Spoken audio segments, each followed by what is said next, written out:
Hey everybody, this is Alex Merced from alexmercedcoder.com, and what I want to do today is talk about Big O notation.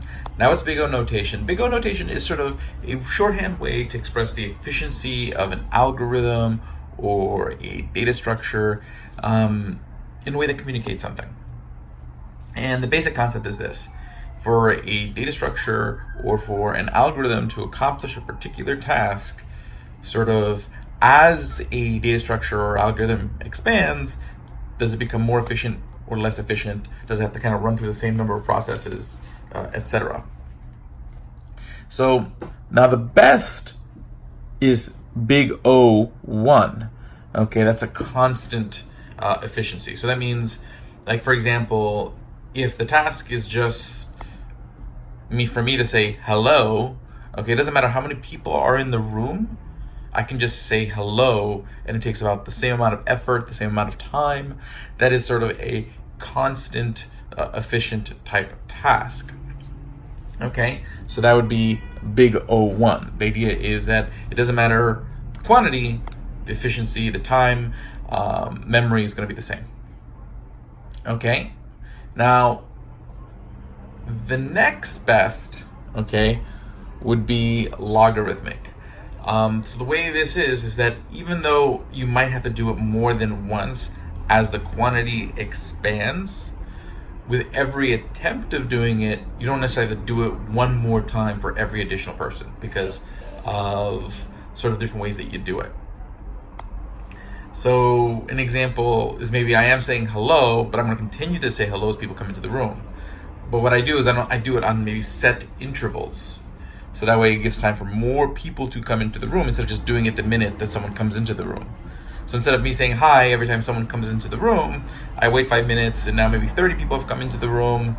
And that has reduced sort of, so it's basically, it's not a one-on-one relationship with quantity. It's a little bit more complicated than that. It usually has to do with more like, if I do something in a way, it actually reduces the future amount of attempts I have to do in the future. So if you saw my video on quick sorting and merge sorting, those are in the best case scenarios, or average case scenario, logarithmic in the sense that by chopping, by dividing up an array of data, they actually reduce the amount of future attempts even with additional pieces of data. So that's logarithmic. So the idea is you're still doing it more than once, but you're not necessarily doing it for every item. Okay? Linear is sort of the average thing in the sense that you basically, this would be me saying hello every time somebody walks into the room. So for every new person in the room, there's a new me saying hello. Okay, so basically it grows with the data set, but it's a very linear growth, meaning one for one. So that's why it's 0n, because n represents sort of the number of items in the data set. Okay, so 0, 1, one time, 0 logarithmic, n, or 0 log n logarithmic. That just means, again, more than one, but not necessarily linear, less than linear. Linear meaning one for one. Then we have quadratic, where basically, imagine that I introduced everybody in the room. Okay, so now one more person walks into the room. It's not, I don't just have to make one more introduction. I have to make several more introductions because I have to introduce that person to now everybody in the room. So the more people that walks in, the more individual, the compounding of introductions I have to make every time someone goes into the room. So let's say there was one person, 2 people in the room, I have to make 1 introduction. Okay, another person walks into the room, I have to make 2 more introductions. Another person walks into the room, I have to make 3 more introductions. So it's not like I'm just growing one more action, I'm actually multiplying the number of actions I have to take with each additional input. That's quadratic, where basically it's growing faster than my data set. Okay, and then if it goes even beyond that and to the point where it's just bonkers, that's when we get to factorial, where it's just basically it's just ridiculous. Okay, and basically it's just so inefficient. It's just you just don't do it this way. Okay, so that's essentially what Big O is trying to tell us. It's just trying to say, okay, based on these sort of symbols, I can sit there and label an algorithm. I can label a data structure and say, okay, this is going to be this efficient, that efficient. Now, it's not going to give me the exact number or the exact amount of time that it's going to take, but it'll give me an idea of like, is this sort of the way I want to go?